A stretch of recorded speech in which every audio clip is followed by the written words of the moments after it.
పవిత్రాత్మ స్వరూపులకు ప్రియాత్మ బంధువులారా, శ్రీ గీతా మాహాత్మ్యము ధరోవాచ. భగవన్ పరమేశాన భక్తిరవ్యభిచారిణి ప్రారబ్ధం భుజ్యమానస్య కథం భవతి హే ప్రభో. ఈ గీతా మహాత్మ్యం ఏ పురాణంలో ఉందంటే ఏం చెప్తారు? అది అక్కడే ఉంది. శ్రీ వరాహ పురాణే గీతా మహాత్మ్యం వస్తుంది కదా. అందుకని మళ్ళీ పురాణం ఎవరైనా అడిగారు అనుకో, ఇది పోయే పురాణం అని మళ్ళీ ఆకాశం చూడక్కర్లే, ఎందుకంటే రోజు చదువుతుండేది కానీ ఇదే పురాణం అని మళ్ళీ అనుకోకూడదు. కాబట్టి ఇందులో భూదేవి విష్ణుమూర్తికి అడుగుతూ ఉంది. ఏదైనా అవసరం వచ్చినప్పుడు సంబోధనలు ఎక్కువ చేస్తారు. ఎవరైనా సంబోధన తెలుసు కదా. సంబోధన అంటే విశేషమైనటువంటిగా వాళ్ళకి అడగడం. హే కృష్ణ ఇది ఒక సంబోధన, హే రామ ఏ సంబోధన. అలాగా అయ్యా నీవు గొప్పవాడు అయ్యా అంటే అది ఒక సంబోధన. ఆ విధంగా నీవు చేసే కార్యక్రమం ఎవరు చేయలేదయ్యా అంటే అది ఒక సంబోధన. అంటే పిలిచే పేర్లు ఆ హే పెట్టేటప్పుడు ఏమవుద్ది? సంబోధన అయిపోద్ది. హే కృష్ణ అన్నటువంటిది, హే మాధవ, ఇవన్నీ. అలా ఇందులో అమ్మగారు 3 సంబోధనలు చేశారు, పిలుస్తున్నారు. హే భగవన్ 1, హే పరమేశాన 2, హే ప్రభో. చూసారా, ఒకే శ్లోకంలో ఇప్పుడు మనకి కృష్ణానవ దగ్గర వస్తుంది అయిపోయి ఒక దాంట్లో 2 కూడా వస్తున్నాయి శ్లోకాల్లో, వార్ష్ణేయ అని అలాగని. ఆ విధంగా ఇక్కడ అమ్మవారిని ఎందుకు అంటే మరి అన్ని సంబోధనలు చేస్తే నేను ఈ సంబోధనలతో ఆయన మనస్సు కాస్త నీదై నేను ఏమి అడగదలుచుకున్నానో దానికి సరైనటువంటిది చెప్తారన్నటువంటి ఉద్దేశంతో మన సంబోధనలో అది విశేషాలు. దాన్ని హే భగవన్ అని చెప్పారు. అర్థమైందా? హే భగవన్ అంటే ఏమిటి? భగవన్ సంబోధన, భగవాన్ అంటే ప్రథమ విభక్తి అయిపోద్ది. అర్థమైందా? ఇది హే భగవంతుడా అది అంటే భగవన్ అంటే భగవంతుడా అని అర్థం. సంబోధనలో కూడా హే భగవంతుడా. ఇది ఇంతకుముందు అందరికీ తెలిసిందే. భగవంతు శబ్దానికి ఏమిటి షార్ట్ కట్లో చెప్పుకోవాలంటే షడ్గుణైశ్వర్య సంపద, అది అనమాట. మనం అర్థం తెలుసుకోవాలంటే ఏం చెప్పుకోవాలి? షడ్గుణైశ్వర్య సంపన్నుడు, అది హే భగవన్. దీన్నే షడ్గుణ ఐశ్వర్యం అంటే దాన్ని మనం భగశబ్దం చేతిలో చెప్పుకుంటూ ఉన్నాం. 6 గుణాలు ఈ ఎవరి దగ్గర అక్షయంగా ఉంటాయో వారే భగవంతుడు.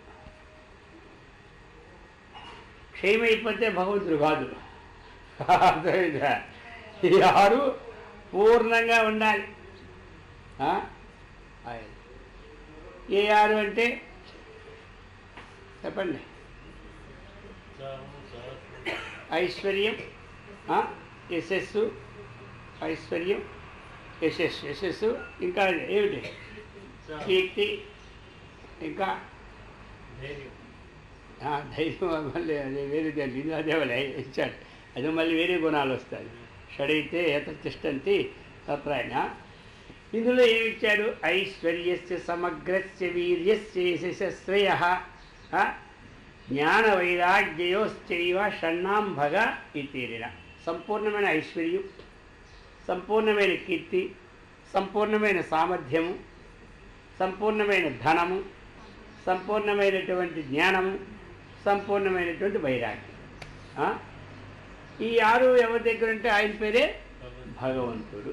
అందరి దగ్గర కొన్ని కొన్ని ఉన్నాయనుకో, అవి ఒకరికి ఇస్తే మళ్ళీ లేకపోవడం ఉండకూడదు. అది అందుకని అక్షయం. అర్థమైందా? అందుకు ఆయన భగవంతుడు. కాబట్టి నీ దగ్గర అన్నీ ఉన్నాయి భగవంతుడా, నీ దగ్గర అన్నీ ఉన్నాయి అని సంబోధన చేసి చెప్తుంది. ఇంకా చెప్తుంది, హే పరమేశాన, పరమశ్చాసు ఈశ పరమేశ అంటే ఏంటి? శాసనకర్తవు నీవు. నీ శాసనం ద్వారాగే ప్రపంచంలో అష్టదిక్పాలకులు కానీ, నవగ్రహాలు కానీ, ఇంద్రాది దేవతలు కానీ, బ్రహ్మాది బ్రహ్మనిష్ట మహేశ్వరులు కానీ భయంతో పనిచేస్తున్నారు. అర్థమైందా? అయితే ఇక్కడేంటి భయంతో మీరు కూడా పనిచేస్తున్న అర్థం కాదు. ఇక్కడ మనం సామూహికంగా చెప్పుకుంటున్నాం. ఇప్పుడు ఈవిడి ఏమి అటువంటి సమస్తానికి కూడా శాసించినటువంటి వాడవు. ఏమి నీ శాసనంలోనే ఈ సమస్తము నడుస్తూ ఉన్నది. ఇంకా మూడవది ఏమిటి? హే ప్రభో, ఈ ప్రపంచానికి నీవు చక్రవర్తి అనమాట. ఇక నీకంటే గొప్పవాడు ఎవరు లేదు. అటువంటి వాడమైనటువంటి మహావిష్ణువు ప్రారబ్ధం భుజ్యమానస్య. ఇక్కడ చూసారా, ప్రారబ్ధం అనేది తప్పించుకోవడానికి ఎవరికి వశం లేదు అని చెప్పేశారు. ప్రారబ్ధం భుజ్యమానస్య అంటే ప్రారబ్ధాన్ని అనుభవించినప్పటికీ. ఇక్కడ ప్రారబ్ధం అంటే మనకేమిటి తెలుసా? కష్టం వస్తేనే ప్రారబ్ధం అనుకుంటాం. ఇక్కడ సుఖము ప్రారబ్ధమే, కష్టం ప్రారబ్ధమే. ప్రారబ్ధం అంటే ఏంటి? ఆరంభించినటువంటి కర్మ. ఆరంభించినటువంటి కర్మ. ఆ కర్మ సుఖము కావచ్చు, దుఃఖము కావచ్చు. ఇది నా ప్రారబ్ధం అని ఎప్పుడు అంటాము? దుఃఖం వచ్చినప్పుడే. సుఖము ప్రారబ్ధం కాదనుకుంటాం మనం. అది సుఖము ప్రారబ్ధమే. ఇప్పుడు ఆయన కూడా అంటుంటాడు, అయితే ఇదంతా ఇంత ఐశ్వర్యం ఎక్కడి, ఇది నా ప్రారంభం అయ్యా అంటాడు చల్లగా. అదే ఇది చిరాగ్గా అంటాడు, కోడి చల్లగా అంటాడు. ఇంతే ఏమంటా? అది చేత ప్రారబ్ధం భుజ్యమానస్య. ఆయా మానవులు ప్రారబ్ధ కర్మమును అనుభవించినప్పటికీ అవ్యభిచారిణీ భక్తి కథం భవతి. అవ్యభిచారిణీ భక్తి ఏ విధంగా కలుగుతాదో అది ప్రసాదించమని చెప్పేసింది. ఎవరు చూసా ఏమి కోరిందో? విశేషం ఏం కోరిందంటే అవ్యభిచారిణీ భక్తిని ప్రసాదించమని. అవ్యభిచారిణీ భక్తిని ప్రసాదిస్తే ఏమి లాభం మనకి? ప్రశ్న. అవ్యభిచారిణి అంటే అర్థం ఏమిటి మనకి? మన దృష్టిలో అన్యం నాస్తి ఇది అనన్యం. రెండవది లేనటువంటిది దాన్ని ఏమంటారు? అనన్యము అంటారు. అన్యము అంటే వేరేనిది, అన్యము కానిది అనన్యం. అలాగనే వ్యభిచారి కానిది అవ్యభిచారి. వ్యభిచారిత్వం అంటే అన్యము, అవ్యభిచారిణి అంటే అనన్యం. అవ్యభిచారిణి అన్నా, అవ్యభిచారిణి భక్తి అన్నా, అనన్య భక్తి అన్నా ఒక్కటే. అర్థమైంది అందరికీ? పదాలు తేడా. అనన్యమైన భక్తి అన్నా, అవ్యభిచారిణి భక్తి అన్నా అర్థం ఒక్కటే. మరి ఇప్పుడు అవ్యభిచారిని కోరడంలో అర్థం ఏమిటంటే, ఎవరికి అవ్యభిచారిని భక్తి ఉందో వాడు త్రిగుణాతీతుడు అవుతున్నాడు. ఎవడు అవ్యభిచారిని భక్తి ఉన్నాడో వాడు అద్వైతమైన పరిపూర్ణమైన ఆత్మతత్వంలో ఉంటున్నాడు. ఎవరికి అవ్యభిచారిని భక్తి అయిందో సమస్త శరీరంలో ఉన్నటువంటి చైతన్యం ఒకటే కానీ రెండవది కాదు అన్నటువంటి జ్ఞానం కలిగిపోతుంది. అంత సూక్ష్మం ఆ పదం సూక్ష్మం ప్రయోగించింది. అవ్యభిచారిణి భక్తి, భక్తిరవ్యభిచారిణి కథం భవతి అంటే అవ్యభిచారిణి భక్తి ఏ విధంగా సిద్ధిస్తుంది. ఇప్పుడు 14 వాక్యాలు చదువుకున్నామా మనం? ఒక శ్లోకం, ఏ శ్లోకం అది?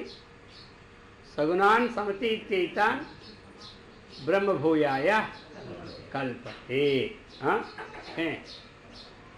అక్కడ ఏతాన్ త్రీన్ గుణాన్ అతీత్య సగుణాన్ సమతీత్య అన్నాడు. అక్కడ దాని మొదటి పేరు ఇది. మాంచయో అవ్యభిచారేణ భక్తియోగేన సేవతే సగుణాన్ సమతీత్యైతాన్ బ్రహ్మభూయాయ కల్పతే అన్నారు.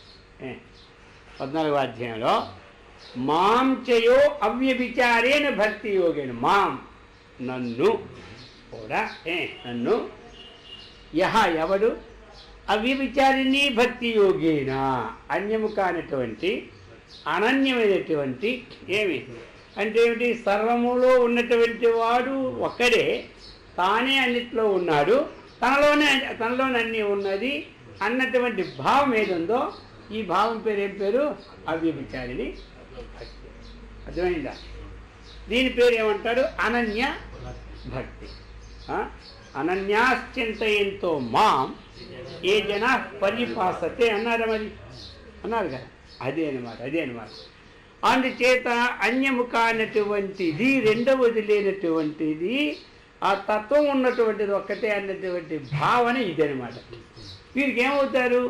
సగుణాన్ గుణములను, ఏతాన్ గుణాన్ అతీత్యా ఈ 3 గుణముల్లో దాటిపోతాడు. బ్రహ్మభూయాయ కల్పతే.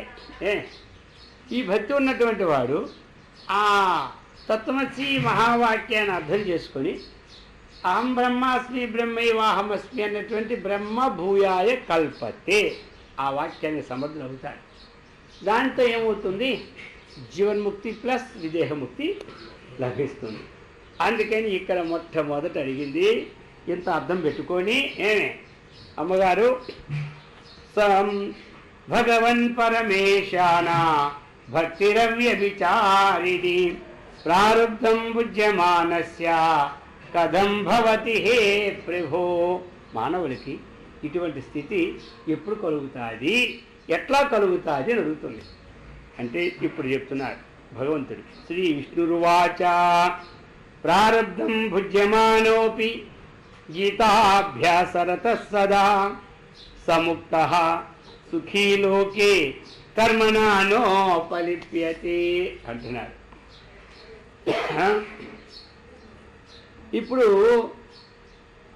చెప్తున్నారా, ప్రారబ్ధం భుజ్యమానోపి అంటే ప్రారబ్ధం అనుభవించుచున్నప్పటికీ గీతాభ్యాసరత సదా, ఎవరైతే ఈ గీతను చక్కగా ఆ తాత్పర్యాన్ని అభ్యాసం చేస్తూ ఉంటుంటారో, ఈ గీతను చక్కగా ఎవరైతే శ్రవణం చేస్తూ ఉంటారో సదా ఎల్లప్పుడు, స ముక్త అతడు ఎవరయ్యా? ముక్తుడు. 3 గుణాలని దాటిపోతున్నాడు. స సుఖీ అతడే సుఖీ లోకంలో. ఇంకా ఏమిటి? కర్మణానోపలిప్యతే, కర్మలు చేస్తున్నప్పటికీ నా ఉపలప్యతే కర్మ ఫలాలను మాత్రం ఎప్పుడు కాయనో తెలిసిందా? ఎవరైతే గీతాశాస్త్రాన్ని అభ్యాసం చేస్తూ ఉన్నారో అటువంటి వారు కర్మలు చేస్తున్నప్పటికీ కర్మ ఫలాన్ని అంటారు. అదే అన్నమాట. ఇంకా చెప్పబోతున్నారు, మహాపాపాది పాపాని గీతాధ్యానం కరోతి చేతుం క్వచి స్పర్శం న కుర్వంతి నళినీ దళమంభసా. ఇక్కడ ఏమిటంటే ఒకవేళ చేయలేని పాపాలు చేసినప్పటికీ మహాపాపాది పాపాలు గీతాధ్యానం కరోతి చేతు, ఈ గీతలో ఏ విషయం అయితే ఉన్నదో ఆ విషయాన్ని చక్కగా మనస్సుకు పట్టించుకుంటే, ఆ విషయాన్ని మనస్సుకి చక్కగా పట్టించుకుంటే క్వచి స్పర్శం న కుర్వంతి. ఆ పాపముల యొక్క స్పర్శ క్వచిత్ కించిత్ కొంచెం కూడా అతనికి ఏమీ అంటదు. ఎట్లా అంటుంది అంటే తామరాకు నీళ్ళలో ఉంటుంది, నీళ్లు తామరాకును అంటున్నట్లుగా ఈ గీతాభ్యాస రతస్సద ఎవడైతే గీతాభ్యాసం ఇవన్నీ ఒకటే ప్రధాన ఎవరు చేస్తుంటారో వారికి పాపములు అంటవు అన్నారు. అంటే ఇక్కడ అర్థం ఏంటి మరి అంటే జ్ఞానాగ్ని దగ్ధ కర్మాని భస్మసాత్ కురితే ఏమంటారు. ఇది ఎప్పుడైతే ఈ గీతాభ్యాసం మనకు పట్టిందో అప్పుడు మనకేం కలుగుతుంది? ఆత్మజ్ఞానం. అజో నిత్య శాశ్వతయం పురాణో నహన్యతే హన్యమానే శరీరే చెప్పాడు కదా. వేదా అవినాశనం ఈయన సర్వమిదం తత్వం వినాశమవ్యస్యాస్య నా కశ్చిత్. ఇలా కొన్ని వాక్యాలు అక్కడక్కడ ఉన్నాయి కదా మనకి. నిత్య సర్వగత స్థాను అచలోయం సనా. ఇది ఎప్పుడైతే ఈ తత్వం అనేది పట్టిందో అప్పుడు మహాపాపాది పాపాని అంతవరకు తెలియక మహాపాపములు చేసినప్పటికీ 60 ఏళ్ళు కానివ్వండి, 70 ఏళ్ళు కానివ్వండి, 80 ఏళ్ళు కానివ్వండి, మనకు వచ్చేసరికి అంతకుముందు మనం చేయడానికి పనులు చేసామనుకోండి. ఒకవేళ 60-70 ఏళ్ళు అయిన తర్వాత ఈ గీతాల యొక్క సారం మన ఒంటికి పెట్టి మన ఒంటికి పట్టి ఇక బ్రహ్మాత్మైక విజ్ఞానాన్ని సంపాదించినటువంటి యోగ్యత మనకు ఎప్పుడైతే వస్తూ ఉన్నదో ఆ బ్రహ్మైక్య తత్వాన్ని తెలుసుకుంటున్నామో అప్పుడు ఈ పాపాలన్నీ ఏమైపోతాయంటే పంచ. ఈ కర్మలన్నీ అంటే కర్మఫలాలు. కర్మలంటే కర్మఫలాలు. జ్ఞానానికి దగ్గర కర్మాని అంటే ఆ కర్మ ఫలాలు అన్నమాట. అవి ఏమైపోతాయి? భాస్మం అయిపోతాయి. కర్మఫలము పచ్చిగుంటేనే ప్రమాదం. కర్మఫలము పచ్చిగుంటేనే విత్తనము మొలుస్తుంది. ఆ కర్మఫలము దగ్ధ బీజం అయిపోతుంది అనమాట. ఇక పచ్చిగా మనడుగా కర్మఫలం ఉంటుంది, కర్మఫలం ఉంటుంది, వేగిరి గింజగా ఉండిపోతుంది ఆ ఫలం. అదేమైపోతుంది అంటే మళ్ళీ ఫలితాన్ని ఇచ్చేదిలే. ఈ జన్మ ఉన్నంత వరకు ఉంటుంది, మనకు ఆ ఫలం అది పోద్ది. ఆ ఫలం పచ్చిగా ఉండే మళ్ళీ మనకి వస్తుంది. మరి అది వేపాలి అంటే ఆ ఫలం పాప ఫలం కానీ పుణ్యఫలం కొంత తర్వాత చూసుకుందాం. ఏమన్నా ఈ 2 ఫలాలు ఆపవలసిందే. ఏ ఫలం ఉన్నా ఏమంటా మళ్ళీ ప్రాప్తి పుణ్యకృత లోక విషయత్వ శాశ్వతి సమాహ మళ్ళీ రిటర్న్లో రుచినాం శ్రీమతంగా ఉంటుంది. అందుకని ఈ 2 ఏం చేయాలి? ఈ గీతా ధ్యానం చేత, ఈ గీతాభ్యాసం చేత ఆ ఫలాలు ఉన్నాయి కదా మనం చేసినటువంటి ఆ ఫలాల్ని ఇప్పుడు శుభ్రంగా వేపేస్తున్న పెనంలో వేసినట్టుగా. అర్థమైందా? అంతే. అవి మనకేమీ అవ్వదు. పెనంలో వేసిన గింజలు తినడానికే పనికి వస్తాయి కానీ మళ్ళీ తర్వాత మరికొన్ని పిల్లలు పెట్టడానికి పనికిరావు అవి. అర్థమైందా? అది చెప్తున్నాడు. మొలకెత్తాం.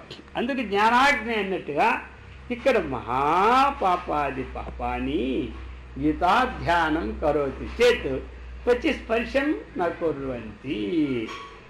గీతాయా పుస్తకం ఎత్ర ఎత్ర పాఠ ప్రవర్తతే తత్ర సర్వాణి తీర్థాని ప్రయాగాదీని తత్ర వై. అయా ఈ గీత యొక్క పుస్తకం పాఠం ఎత్ర ఎత్ర పాఠ ప్రవర్తతే. ఈ గీతలో అధ్యయనము ఎక్కడెక్కడైతే జరుగుతూ ఉన్నదో అక్కడ సర్వాణి తీర్థాని. అర్థమైందా? సమస్త తీర్థాలు అంటే ఇప్పుడు ఏమిటి? ఒక్క మన ఆంధ్రదేశంలో తీర్థాలు కావు. ఏమంటారు? మొత్తం ప్రపంచంలో ఉన్న సర్వాన్ని అన్నారు కాబట్టి ప్రపంచంలో ఉండే తీర్థాలన్నిట్లో మనము ఆ తీర్థాలు ఇక్కడే ఉంటాయట. అర్థమైందా? అక్కడే తీర్థాలు. ఎక్కడెక్కడో వెళ్ళి ములుగాలి మనం ఎన్నో పడి ప్లేట్లో పోయి. అర్థమైందా? రిజర్వేషన్ చేయించుకొని గుర్రాల మీద పోయి ఎన్ని సంతాలో పడుతూ ఉన్నాం మనం. అక్కడికి వెళ్ళి ఎక్కడైతే ఈ గీత పాట జరుగుతుందో అక్కడ అన్ని తీర్థాలు అలాగని చెప్పి వెళ్ళొద్దని చెప్పలే. వెళ్ళాలి, టైం ఎందుకు వేస్తూ ఏమంటారు. కాబట్టి తిరిగి చూడాలి ప్రదేశాలు. అది అంటే ఆ పుణ్యఫలం ఏదైతే మనం సంపాదిస్తున్నామో ఇది ఉన్న దగ్గరే మనకు ఆ పుణ్యం వస్తూ ఉన్నది, అది చెప్తున్నారు. ఇంకా అదే కాదయ్యా, విను. సర్వే దేవాశ్చ ఋషయః యోగినః పన్నగాశ్చయి గోపాల గోపికా వాపి నారదోద్ధవ పార్షదైః సహాయో జాయితే శీఘ్రం యత్ర గీతా ప్రవర్తతే. సర్వే దేవాహ అన్నారు చూసారు. ఇక్కడ ఒకరిద్దరు దేవతలు కాదు, అక్కడ సర్వాణి తీర్థాన్ని అన్నారు కదా, అది ఇక్కడ సర్వే దేవాహ. సర్వే దేవా అంటే ఎవరు? ఎంతమంది దేవతలు? 33 కోట్లు మనకి. ఆ దేవతలందరూ ఉంటారట. సర్వే దేవాశ్చ, అది. ఇంకా ఎవరు?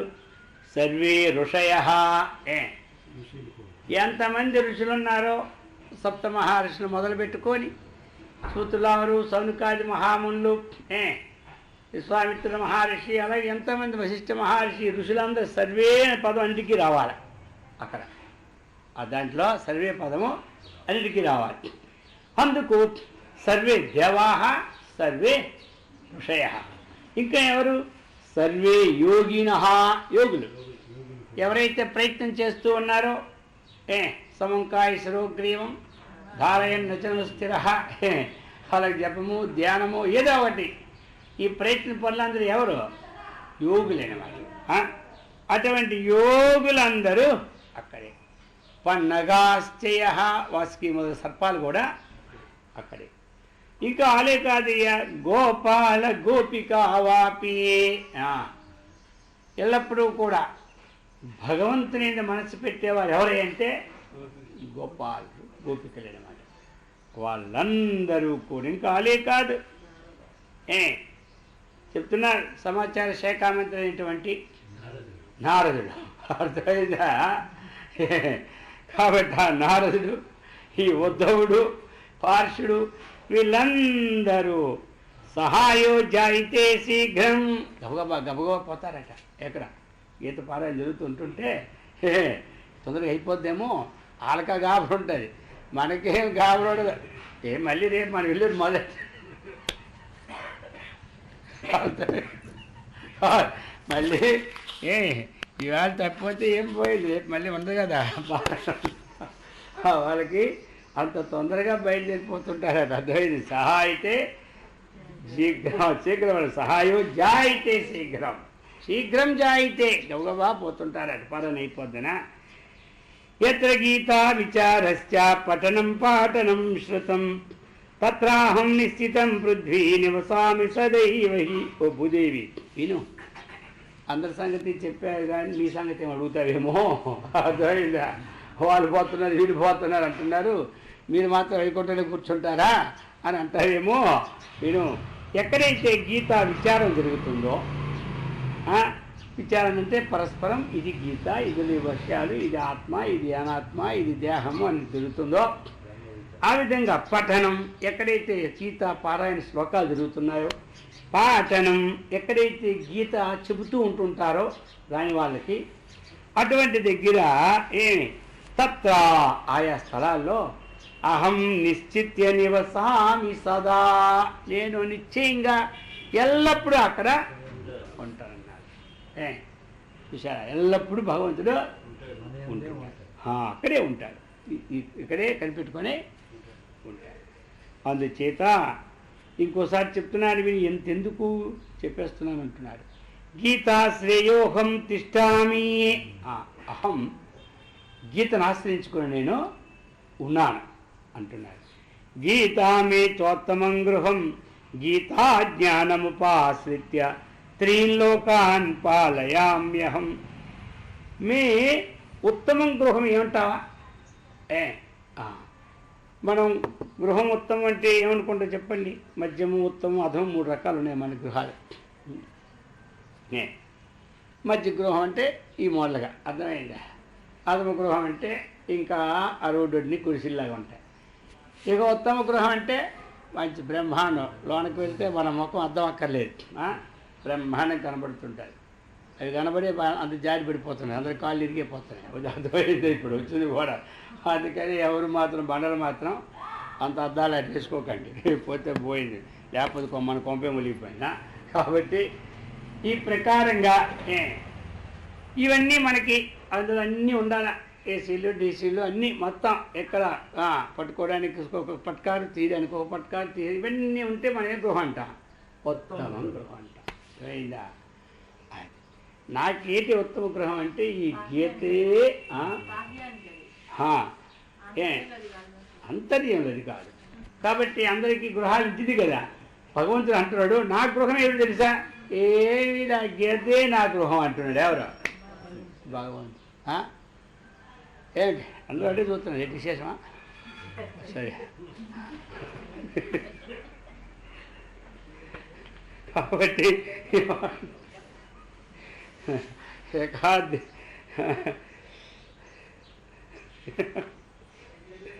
సరే కానివ్వండి. గీతాశ్రేయం తిష్టామి గీతామి చ ఉత్తమం గృహం. నాకు ఉత్తమ గృహం ఏమిటంటే ఇది అన్న. అసలు ఇప్పుడు లోకంలో అది జ్ఞానాలు సంపాదించుకుంటాం, కానీ ఆ డిపార్ట్మెంట్కి పనికి వస్తుంది జ్ఞానం. ఇప్పుడు డాక్టర్ జ్ఞానం నేర్చుకున్నాడు, ఎక్కడ వరకు అంటే హాస్పిటల్ రోగుల వరకే పరిమితి, ఇక పక్క వారితో ఏమి సాధించలేదు. ఒక ఇంజనీర్ చదువుకున్నాడు, ఈ కేవలం ప్లాన్లు వేసిన దగ్గర పరిమితి, అక్కడికి అయిపోయాయి. ఒక అధ్యాపకుడు చదువుకున్నాడు, వాళ్ళకేమో టీచింగ్ చెప్పాడు, పరిమితి అయిపోయి. ఒక వ్యాపారం నేర్చుకున్నాడు చక్కగా, ఆ ఉప్పు ఎంత పప్పు ఎంత రేట్లు తెలుసుకొని డబ్బులు ఎవడో పుచ్చుకొని నేర్చుకున్నాడు. అంతేగాని పక్కవి ఏ దానికి పనికిరాదు. ఈ దేవలోకంలో మన విద్యనేమి పనికిరాదు. అర్థమైందా? పాతాళ లోకంలో అసలే పనికిరాదు. ఈ లోకంలో కూడా ఒక విద్య ఇంకోటి పనికిరాదు. కానీ నా సంగతి నేను చెప్తాను, వింటున్నాడు. గీతా జ్ఞానముపాశ్రిత్య ఏమంటారు? ఈ గీతలో ఉన్నటువంటి ఏ విజ్ఞానం అయితే ఉన్నదో ఆ జ్ఞానాన్ని నేను ఆశ్రయించుకొని త్రీలోకాన్ పాలయామ్యహం, ఈ 3 లోకాలు పాలిస్తున్నాను. అర్థమైందా? మొత్తం కాదు, ఈ 3 లోకాలు పాలించేస్తున్నాడు. ఈ జ్ఞానం దేవలోకంలో పనిచేస్తుంది, ఈ లోకం పాతాళ లోకంలో పనిచేస్తుంది, ఈ భూలోకంలో పనిచేస్తుంది. కాబట్టి ఈ జ్ఞానాన్ని సంపాదించుకొని 3 లోకాలను పాలిస్తున్నానయ్యా. అర్థమైందా?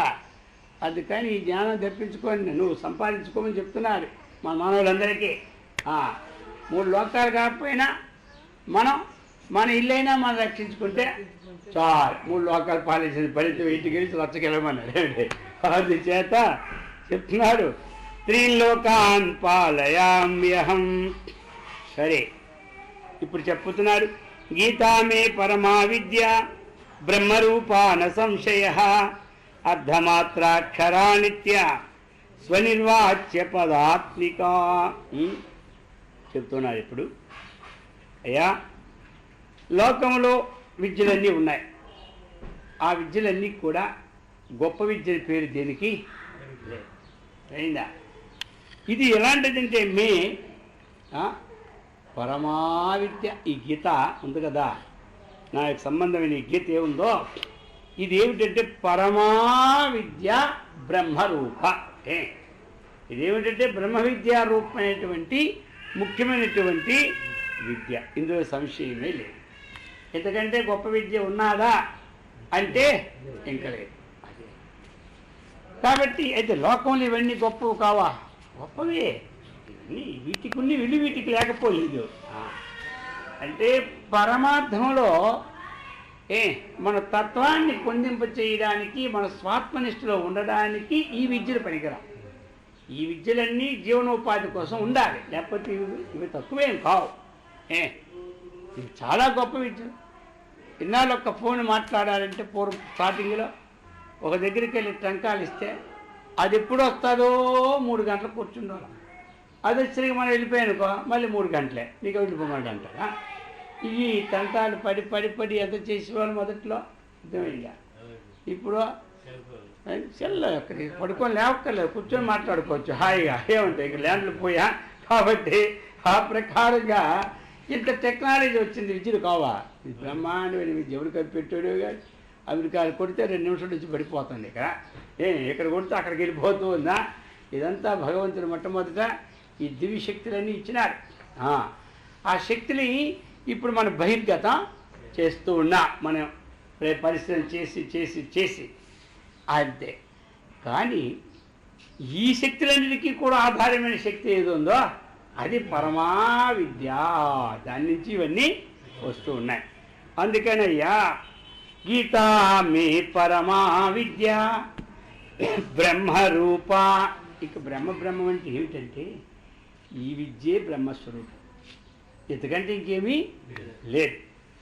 ఇంకా అర్ధమాత్ర అక్షర నిత్య. ఎలాంటిది? నాశం కానటువంటి అర్ధమాత్ర స్వరూపమైనటువంటిది, నిత్యమైనటువంటిది, ఇది అని నిర్వచించడానికి వీళ్ళైనటువంటిది. అటువంటి బ్రహ్మరూప స్వరూపం ఏదైతే ఉన్నదో అదే పరమ విద్య అంటున్నారు. అదే. అయితే మరి ఇది ఎలాంటిది చెప్పి ఇప్పుడు చెప్తున్నారు. చిదానందేన కృష్ణేన ప్రోక్త స్వముఖతో అర్జునం వేదత్రయీ పరానంద తత్వార్థజ్ఞానమంజసా. అలాంటిది చిదానందేన కృష్ణేన. కృష్ణుడికి విశేషం అదనమాట. కృష్ణుడు ఎలాంటి వాడంటే చిదానందుడు. చిదేవ ఆనంద చిదానంద. ఏదైతే చైతన్య శక్తి స్వరూపం ఉన్నదో ఆ స్వరూపమేవ ఆనంద. ఆనందం భిన్నంగా లేదు. ఆనందమే స్వరూపం. చిత్తే ఆనందం. అందుచేత అటువంటి ఆనంద ఘన స్వరూపమైనటువంటి ఎవరయ్యా సాకారంగా వచ్చారు కృష్ణ పరమాత్మ చేత ప్రోక్త చెప్పబడింది. ఇది ఆ చిదానంద స్వరూపమైనటువంటి సాకారంతో వచ్చినటువంటి కృష్ణుడి ద్వారా చెప్పబడింది. స్వముఖతో. అయితే చెప్పబడింది ఎలాగా? స్వముఖతో. స్వముఖతో ప్రోక్త. స్వయంగా తన నోటి నుండి చెప్పినాడనమాట. ఎవరి కోసం?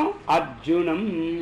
అర్జును గూర్చి ఆ చిదానంద శ్రీకృష్ణ పరమాత్మ స్వముఖత తన యొక్క ముఖం ద్వారాగా ప్రోక్త వినిపింప చేశాడు, చెప్పినాడు. మరి ఇది ఏమిటి అంటే వేదత్రయీ. ఈ భగవద్గీత వేదత్రయీ. వేదత్రయీ అంటే ఋగ్వేదము, యజుర్వేదము, సామవేదం. ఈ 3 వేదాలే మనకి ఉండేవి. మొదట ఒకటే, తర్వాత 3. ఈ 3ని ఏం చేశారు మళ్ళీ? అందులో ఉన్నటువంటివన్నీ ఏదైతే అవసరం లేనటువంటి విషయాలు ఉన్నాయో ఈ 3లో ఏది 4వ వేదంగా అందించారు కొంతకాలం. అందుకనే మొదటి నుంచి ఇది ఈ 3 వేదాల పేరు వస్తుంది అనమాట. వేదత్రయీ పరానంద అని మనకి ఇక్కడ ఇచ్చినారు. తత్వజ్ఞానం మంజసాన. అయితే వేదత్రయీ పరానంద అర్థమైందా? ఇది ఏమిటయ్యా భగవద్గీత అంటే ఏం చెప్పాలి? వేదత్రయీ. ఇక షార్ట్కట్లో చెప్పాలంటే సమస్త వేదము యొక్క సారాంశం. అర్థమైందా? అది ఇంకెలాంటిది? ఇది పరానంద. ఉత్కృష్టమైనటువంటి గొప్పదైనటువంటి ఆనందాన్ని ఇస్తారు. ఆనందాన్ని ఇస్తారు. గొప్పదైన ఆనందం రావాలంటే ఎట్లా కలుగుతుంది మనకి? తత్వం తెలుసుకున్నప్పుడే కలుగుతుంది. ఎంతవరకు తత్వావగాహన రాలేదో సామాన్యమైన ఆనందం ఉంటుంది. సామాన్యమైన ఆనందం ఎందుకు లేదు? ఓ పండు తింటూ ఉంటుంటే సామాన్యంగా ఆనందం ఉంటూనే ఉంటుంది. ఒక మంచి కాఫీ తాగుతుంటే సామాన్య ఆనందం ఉంటూనే ఉంటుంటుంది. అర్థమైందా? ఇది జనరల్. ఇది ఇక్కడ మనకి ఏమంటారు? ఇవి ఎందులో అందరి దేంట్లో లేదు చెప్పండి. ఒక మంచి చక్కని మెత్తటి మంచి వస్త్రం తేలిగ్గా వేసుకుని ఉండటం మీద ఎంత ఆనందం ఉంటుంది సామాన్య. అది కొంచెం వర్షం పడిందంటే అది తెలుస్తుంది. అప్పుడు ఏమంటాం? వాళ్ళు అది కాసేపైనా అవుతుంది, కానీ ఇది మొత్తం ఆనందం గీనందం అయిపోతుంది 5 నిమిషాల. కాబట్టి ఈ సామాన్యమైన ఆనందం సర్వత్రా లభిస్తూనే ఉంటుంటుంది. కానీ ఇది ఎలాంటిది? ఇది మనకి పరానంద అంటే ఏమిటి? సామాన్యమైన ఆనందం వల్ల ఒక వస్తువుని అభిలషించగలుగుతుందన్నమాట. ఏమంటారు? ఆనందం ఎప్పుడు ఏదైనా విషయం లేకుండా ఆనందం కలగదు. అది ఇది అవిషయీభూతమై ఏమి బుద్ధిలో జ్ఞానోత్పాదన ద్వారా కలిగినటువంటి ఆనందం కాబట్టి ఇది పరానంద. ఇది విషయీభూతము కానిటువంటి వేదత్రయీ పరానంద తత్వార్థ జ్ఞాన మంజసా. ఇది ఏం చేస్తుంది? తత్వార్థ జ్ఞానాన్ని కలిగిస్తుంది. ఇదేం కలుగుతుందంటే తత్వార్థ జ్ఞానాన్ని. తత్వం అంటే ఏమిటి? యథార్థమైనటువంటిది. ఆ యథార్థ స్వరూపాన్ని చక్కగా ప్రతిపాదిస్తుంది అన్నమాట. ఇది ఏదైతే ఉన్నదో ఆత్మ, ఆత్మకు మించిన దైవము లేనే లేదు. కాబట్టి అటువంటి ఆత్మ అవినాశి కాబట్టి ఆ ఆత్మతత్వమైనటువంటి జ్ఞానాన్ని చక్కగా మనకి కలిగింప చేస్తుంది. ఇవి ఇందులో ఉన్నటువంటి తత్వ సారాన్ని మనకి ఇచ్చేశాడు.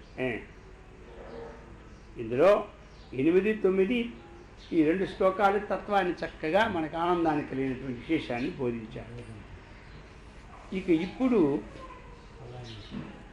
ఆ యొక్క చదవడంలో, శ్లోకాలు చదవడంలో పూర్తిగా చదివితేనే పూర్తి ఫలం వస్తుంది. సగం చదివి వదిలిపెడితే ఫలం వస్తుందా రాదా?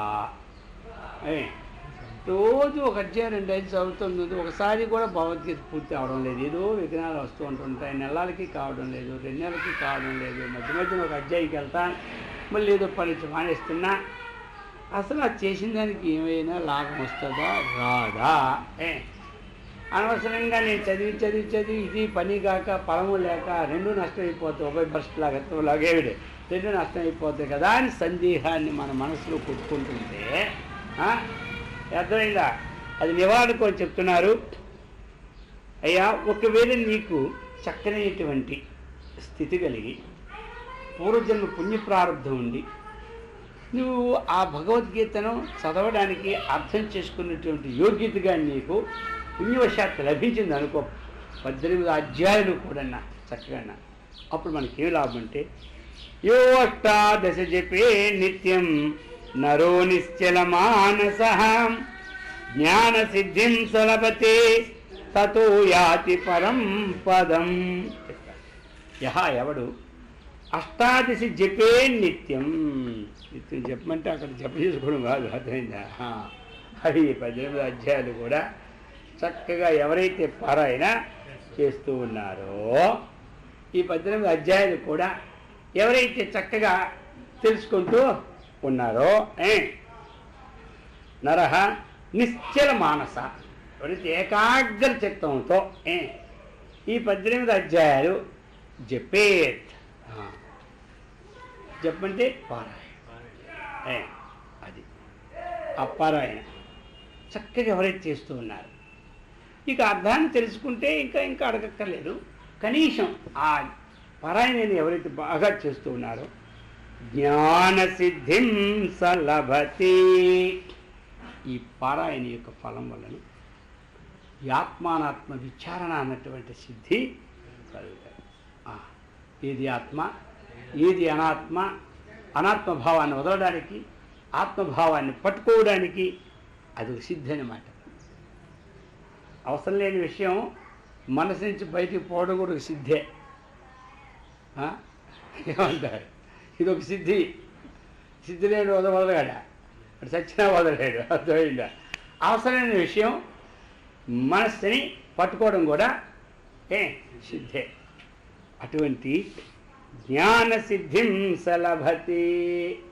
సరే, గీతా అధ్యయనం బాగా చేస్తూ ఉంటుంటే పారాయణ మన మనస్సుకి అంటిపెట్టుకొని ఉన్నటువంటి ఏవైతే విషయాలు ఉన్న అజ్ఞానానికి కలుగు చేసిన విషయాలు, వాటిని దూరీకరణ చేయడానికి ఒక సామర్థ్యం ఉంది పారాయణలో. అది దూరీకరణ చేస్తూ తత్వనిష్ట కావడానికి హేతువైనటువంటి జ్ఞానాన్ని అందుకోవడానికి తగినటువంటి సిద్ధి కూడా అందులో. అందుచేత అటువంటి జ్ఞానసిద్ధిని ఏమవుతున్నాడు? లభతే, పొందుతున్నాడు. మరి జ్ఞానసిద్ధి కలిగితే ఏమిటయా? తతో యాతి పరంపదం. తర్వాత జ్ఞానసిద్ధి కలిగితే ఏం కావాలి? పరమపదం, ఆ పరమ ముఖ్యమైనటువంటి ప్రాప్తిస్థానాన్ని పొందిపోతున్నాడు. మరి మానవ జన్మ ఎందుకు వచ్చిందంటే దేనికి వచ్చింది? అర్థమైందా? మానవ జన్మ ఎందుకు వచ్చిందయ్యా? ప్రశ్న. ఈ జ్ఞానాన్ని పొందడానికే వచ్చింది. అది శ్రేయాంశ బహు విఘ్నాన్ని. ఏది ముఖ్యమో దానికే విఘ్నాలు ఎక్కువ. ఎందుకంటే ప్రకృతి గుణాలు ఉన్నాయా, అవి దాన్ని గుణాతీతం చేయడానికి ఎల్లప్పుడూ ఒప్పుకో. గుణాల్లో ఉంటేనే. చెట్టు కొమ్మలు తీసేస్తే ఏముంటుంది చెప్పండి? బోడిగా ఉంటుంది. అలాగే ప్రకృతిని ఈ గుణాలు తీసేస్తే మనలో ఆ ప్రకృతి మాతకి ఏమి రుచి ఉండదాట. ఈ గుణాలు ఉంటే ఇవేమవుతాయి? విషయ ప్రవాళాహ. ఇవేం చేస్తాయంటే ఇవి శుభ్ర చిగుళ్ళు పెట్టి ఇక చక్కగా అటు ఇటు పోగొట్టి ఆ చెట్టు పచ్చగా ఉంటుంది పనికొచ్చినట్టుగా ఈ ప్రకారంగా చేస్తాయి ప్రకృతి తన ఒళ్ళో ఉంచుకోవడానికి. అందుకని మనం ఇప్పుడు ఏం చేయాలి? జ్ఞానసిద్ధిని పొందాలి అంటే ఈ గీతను చక్కగా ఆశ్రయించాలి. ఆ గీతా పారాయణ చేశామంటే అర్థం కాకలేదు అని చింత లేదు.